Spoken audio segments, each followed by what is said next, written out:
ఖర్గే గారు, కాంగ్రెస్ పార్టీ పెద్దలందరూ నన్ను నమ్మి ఈ బాధ్యతనివ్వడం రాజశేఖర రెడ్డి బిడ్డకు గర్వకారణం.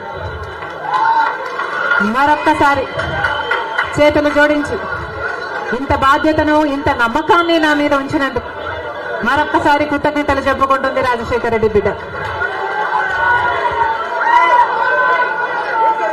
ఆంధ్ర రాష్ట్రానికి చెందిన ఇంతమంది నాయకులు,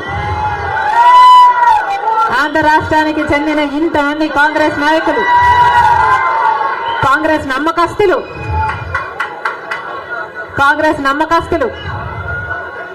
కాంగ్రెస్ పార్టీ ఖాడర్ నా మీద ఎంతో నమ్మకం పెట్టుకున్నారు.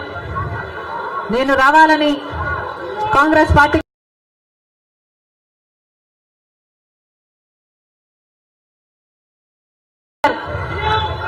వాళ్ళందరికీ మరొకసారి రాజశేఖర రెడ్డి బిడ్డ శిరస్సు వంచి చేతులు జోడించి మనస్ఫూర్తిగా నమస్కరించుకుంటుంది.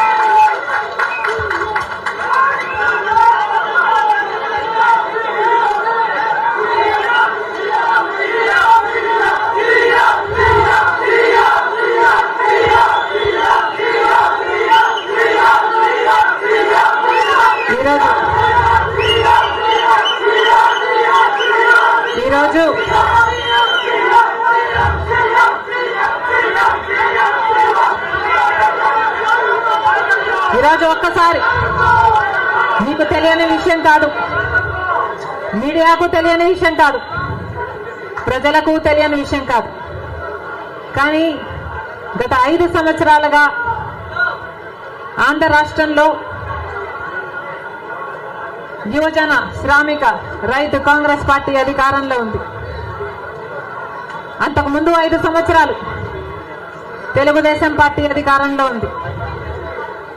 ఈ 10 సంవత్సరాలుగా రాష్ట్రంలో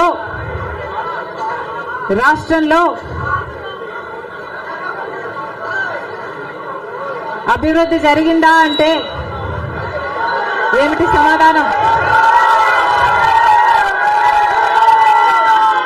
మన రాష్ట్రం ఏర్పడే నాటికి మన రాష్ట్రానికి ఉన్న అప్పులు 1,00,000 కోట్లు. చంద్రబాబు గారు ముఖ్యమంత్రి అయిన 5 సంవత్సరాలకి ఆయన చేసిన అప్పులు 1,00,000 కోట్లు. ఆ తర్వాత వైసీపీ ముఖ్యమంత్రి జగన్ రెడ్డి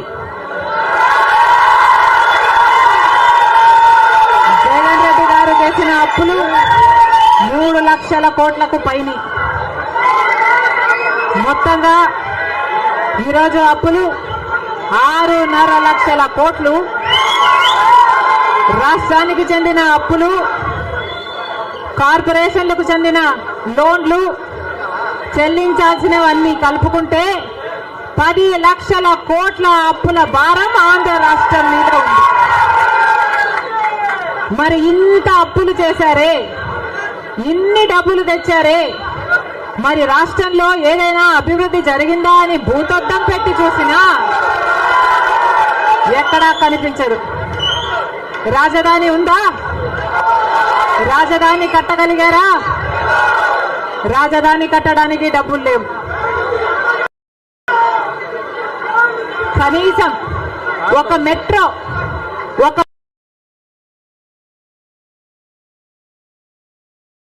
అయినా ఉందా? ఆంధ్ర రాష్ట్రంలో ఒక్క మెట్రో అయినా ఉందా? విజయవాడలో కనీసం ఒక్క మెట్రో అయినా ఉందా? ఎక్కడా లేదు, కనిపించదు. 10 సంవత్సరాలలో కనీసం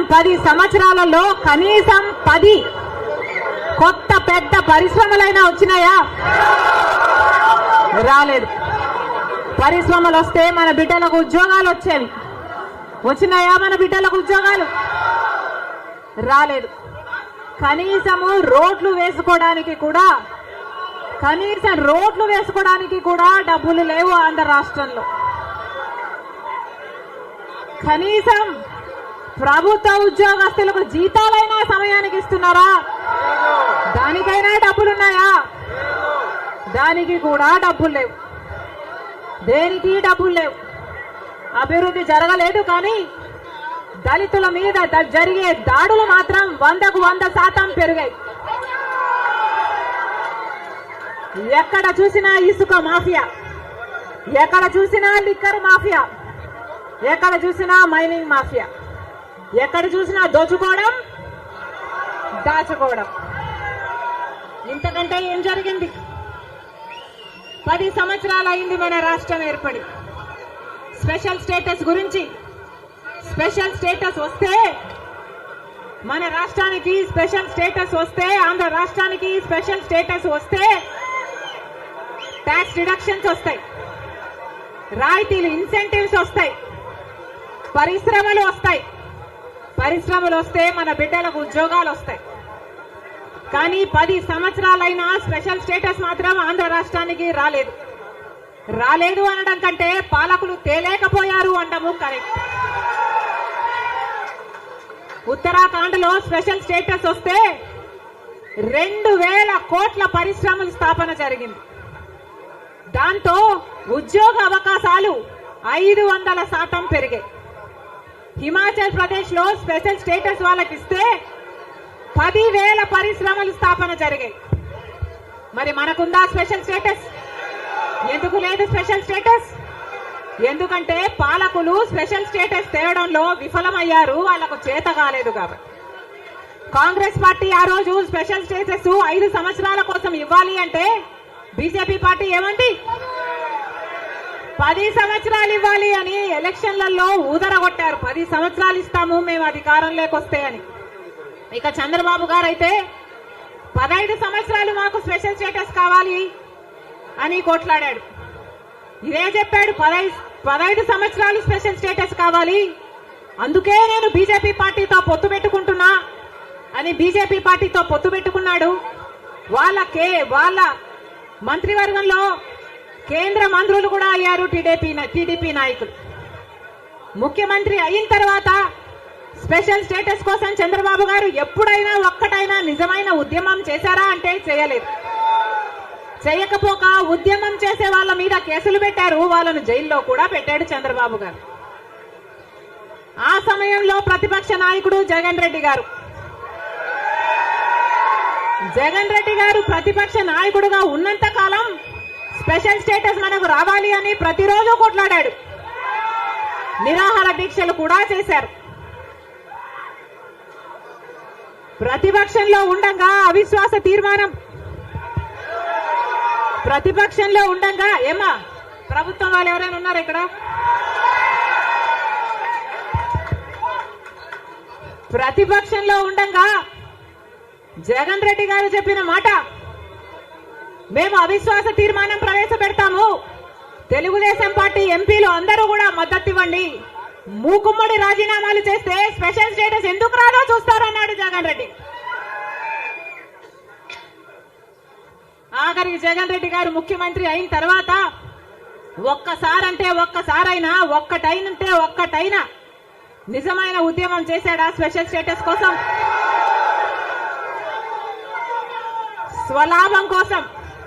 స్వలాభం కోసం రాష్ట్ర ప్రయోజనాలను తాకట్టు పెట్టింది వైసీపీ. ఈ రోజు మనకు స్పెషల్ స్టేటస్ లేదు కదా, కనీసం ఒక ప్యాకేజ్ కూడా లేదు. ఉన్న ప్రభుత్వమైనా ప్రతిపక్షమైనా ఒక్కటంటే ఒక్క నిజమైన ఉద్యమం చేసింది లేదు. ఈ రోజు మనకు స్పెషల్ స్టేటస్ లేదు అంటే ఆ పాపం ముమ్మాటికి చంద్రబాబు గారిది, ముమ్మాటికి జగన్ రెడ్డి గారిది. స్వలాభం కోసం ఇద్దరు ప్రజల ప్రయోజనాలను తాకట్టు పెట్టారు. టీడీపీ అంతే, వైసీపీ అంతే, దొందే. అమరావతి రాజధాని అమరావతి అన్నాడు చంద్రబాబు గారు, సింగపూర్ను చేస్తానన్నాడు. 3D గ్రాఫిక్స్ మొత్తం గుర్తుందా? 3D గ్రాఫిక్స్ చూపించాడు చంద్రబాబు గారు. పోనీ అమరావతి రాజధాని అయిందా అంటే అది కాలేదు. జగన్ రెడ్డి గారు వచ్చారు, 1 కాదు 3 రాజధానిలు అన్నారు. పోనీ 3 రాజధానిలు అయ్యాయా అంటే ఒక్కటి కూడా లేదు. ఈరోజు మనకు రాజధాని ఏది అంటే ఏదో మనకే అర్థం కాని పరిస్థితి. ఒకటైనా ఉందా అంటే ఏదీ లేదు, ఒక్కటి కూడా లేదు. మరి ఏమి సాధించుకున్నట్టు? పోలవరం ప్రాజెక్ట్ ఎప్పుడో 1941లో పోలవరం ప్రాజెక్టు కట్టాలనుకుంటే సాధ్యపడలేదు. ఆఖరికి రాజశేఖర రెడ్డి గారు ముఖ్యమంత్రి అయిన 2004లో రాజశేఖర రెడ్డి గారు జలయజ్ఞంలో భాగంగా పోలవరం ప్రాజెక్టును స్థాపించడం జరిగింది. రాజశేఖర రెడ్డి గారు ముఖ్యమంత్రిగా ఉండగా పోలవరం ప్రాజెక్టు చెందిన కుడి ఎడమ కాలువల పనులు కూడా చాలా శాతం చేశారు రాజశేఖర రెడ్డి గారు. మన దురదృష్టం రాజశేఖర రెడ్డి గారు వెళ్లిపోయారు. ఆయన చనిపోయాక మళ్ళా పోలవరం ఒక్క అడుగు కూడా ముందుకు పడలేదు. చంద్రబాబు గారు పోలవరాన్ని తాకట్టు పెట్టారు బీజేపీ దోస్తీ కోసము. ఇటు జగన్ రెడ్డి గారు బీజేపీతో దోస్తీ కోసం పోలవరాన్ని తాకట్టు పెట్టారు.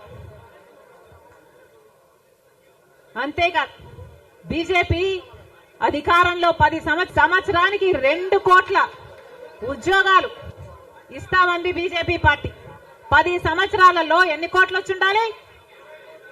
20 కోట్ల ఉద్యోగాలు వచ్చుండాలి మన దేశంలో. ఆంధ్ర రాష్ట్రానికి కనీసం 1 కోటి ఉద్యోగాలైనా ఇచ్చిందా బీజేపీ పార్టీ? పోనీ 10 లక్షల ఉద్యోగాలైనా ఇచ్చిందా బీజేపీ పార్టీ? కనీసం 1 లక్ష ఉద్యోగాలైనా వచ్చినాయా? లేదు. ఆంధ్ర రాష్ట్రంలో 1 లక్ష అంటే 1 లక్ష ఉద్యోగాలు కూడా ఇవ్వలేదు బీజేపీ పార్టీ. ఉన్నవి కూడా ఊడాయి. బీజేపీ పార్టీ ఆ రోజు చెప్పిన మాట, రైతులకి ఆదాయము డబుల్ చేస్తామన్నారు. రైతుల ఆదాయం డబుల్ చేయడం ఏమో గాని రైతులకున్న ఖర్చులు 10 ఇంతలు పెరిగాయి. ఈరోజు అప్పు లేని రైతు ఉన్నాడా? అప్పు లేని రైతు ఎవరైనా ఉన్నారా అని ఎవరిని అడిగినా లేదమ్మా అప్పుల పాలైపోయాం. రైతన్నవాడు ఆత్మహత్యలు చేసుకున్నా గాని ఎవ్వడు పట్టించుకునేవాడు లేడు. మరి ఎందుకున్నట్టు బీజేపీ పార్టీ అధికారంలో ఏం చెప్పారు? స్విస్ బ్యాంకులలో విదేశాలలో ఉన్న బ్లాక్ మనీ మొత్తము తీసుకొస్తాము, అన్ని పేదల చేతుల్లో పెడతాము అని చెప్పింది బీజేపీ పార్టీ. పెట్టారా? పేదల చేతుల్లో 1 రూపాయినా పెట్టిందా బీజేపీ పార్టీ? మరి ఎందుకు నమ్మాలి బీజేపీ పార్టీని? టీడీపీ పార్టీకైనా జగన్మోహన్ రెడ్డికైనా ఎందుకు చెయ్యాలి బీజేపీ పార్టీతో దోస్తి? ఎందుకు వాళ్ళ ఎమ్మెల్యేలు, ఎంపీలు, రాజ్యసభ ఎంపీలతో సహా బీజేపీ పార్టీ తొత్తుల్లాగా ఎందుకు మారారు? టీడీపీ పార్టీ అయినా వైసీపీ పార్టీ అయినా ఇద్దరూ కలుపుకుంటే వాళ్లకు చెందిన ఎంపీలు, లోక్సభ ఎంపీలు 25 మంది, ఆంధ్ర రాష్ట్రానికి చెందిన ఎంపీలు 25 మంది, 22 మంది వైసీపీ అయితే 3 తెలుగుదేశం పార్టీ.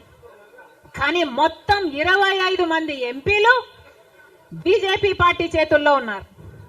బీజేపీ పార్టీ ఏం చెప్తే ఈ ఎంపీలు మొత్తం అందరూ గంగిరెద్దులాగా తలూపుతారు. రాజ్యసభకు చెందిన 6 ఎంపీలతో సహా మొత్తం 31 ఎంపీలు ప్రజలు బీజేపీ పార్టీకి ఓటు వేయకపోయినా, తెలుగుదేశం పార్టీకి ఓటు వేసినా, వైసీపీకి ఓటు వేసినా ఉన్నది మాత్రం బీజేపీ పార్టీలో. మరి ప్రజలు వైసీపీకి గాని తెలుగుదేశం పార్టీకి గాని ఎందుకు ఓటు వేయాలి? బీజేపీ పార్టీకే ఓటు వేయొచ్చు కదా. వైసీపీ గాని తెలుగుదేశం పార్టీ గాని ఎందుకు వాళ్ళ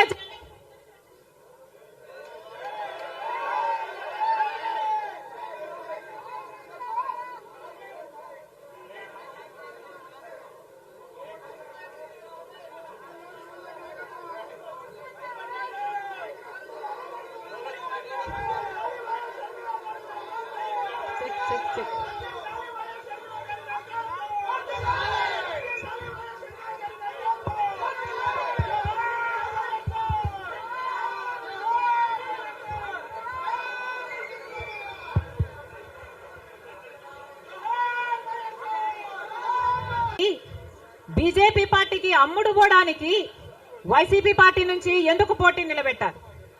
బీజేపీ పార్టీకి అమ్ముడు పోవడానికి తెలుగుదేశం పార్టీ నుంచి ఎందుకు పోటీకి పెట్టాలి? మొత్తం అందరూ బీజేపీ జెండాలే పెట్టుకోవచ్చు కదా. కనీసం ప్రజలకు క్లారిటీ ఉంటుంది కదా. బీజేపీ పార్టీకి ఓటేస్తున్నాము, బీజేపీ పార్టీని గెలిపిస్తున్నాము అని. ప్రజల దగ్గరేమో ఒక మాట చెప్తారు, ప్రజలనేమో మభ్య పెడతారు, ప్రజల దగ్గరేమో బీజేపీ కాదు అన్నట్టు నటిస్తారు. కానీ లోపల మాత్రం మొత్తం టీడీపీ అయినా బీజేపీ అయినా వైసీపీ అయినా బీజేపీ పార్టీ తొత్తులే. టీడీపీ అయినా వైసీపీ అయినా బీజేపీ పార్టీతో పొత్తులే. అది ప్రత్యక్షంగా గాని పరోక్షంగా గాని టీడీపీకి వైసీపీకి పొత్తు ఉంది అన్నది నిజం. లేకపోతే 5 సంవత్సరాలలో కనీసం ఒక్కసారైనా బీజేపీ పార్టీని వ్యతిరేకించాయా టీడీపీ పార్టీ అయినా వైసీపీ పార్టీ అయినా? ఒక్క అంశంలో కూడా నిలదీయలేదు. ఎక్కడ ఏ అవసరం ఉన్నా టీడీపీ పార్టీ అయినా బీజేపీకి సపోర్ట్ చేస్తుంది, వైసీపీ పార్టీ అయినా బీజేపీకే సపోర్ట్ చేస్తుంది. మన రాష్ట్రానికి ఏం చేసింది బీజేపీ పార్టీ అని మీరు సపోర్ట్ చేస్తున్నారో టీడీపీ వైసీపీ సమాధానం చెప్పాలి. మనకు స్పెషల్ స్టేటస్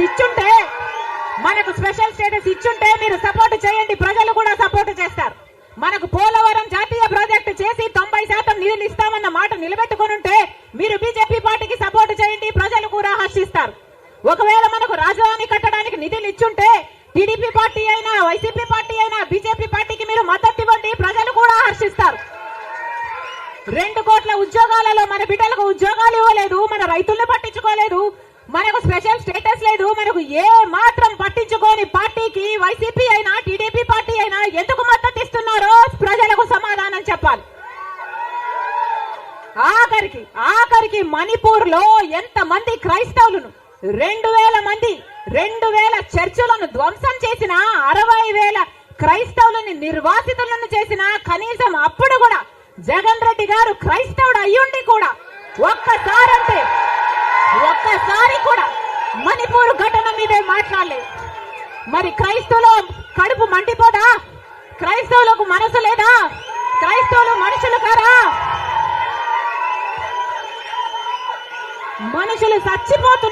మనుషులు చచ్చిపోతున్నా మీరు పట్టించుకోకుండా బీజేపీకి మద్దతు ఇస్తున్నారంటే మీరు మనుషులు అవునా కాదా? టీడీపీ పార్టీ జగన్ రెడ్డి గారు చంద్రబాబు గారు సమాధానం చెప్పాలి, ప్రజలకు సమాధానం చెప్పాలి. మళ్ళీ చెప్తున్నాం, ఆంధ్ర రాష్ట్రంలో ప్రజల అందరినీ హెచ్చరిస్తున్నాం. బీజేపీ పార్టీకి టీడీపీ పార్టీకి వైసీపీ పార్టీకి పొత్తులు ఉన్నాయి. అవి మన కంటికి కనిపించినా కనిపించకపోయినా పొత్తులు ఉన్నాయి.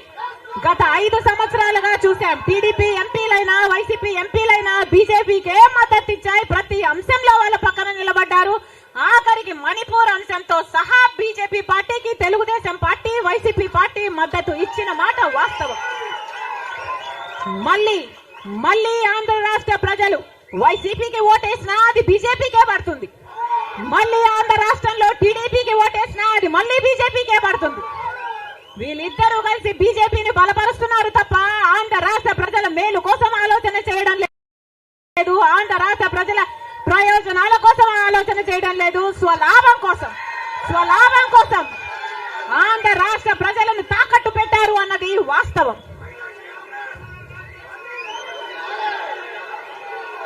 మళ్ళీ చెప్తున్నాం, రాజశేఖర్ రెడ్డి గారు బీజేపీ పార్టీకి వ్యతిరేకి. రాజశేఖర్ రెడ్డి గారు తత్వ పార్టీ కాబట్టి ఒక మతాన్ని రెచ్చగొడతారు, ఇంకో మతాన్ని అవమానిస్తారు. ఇదే బీజేపీ పార్టీకి తెలిసిన రాజకీయం.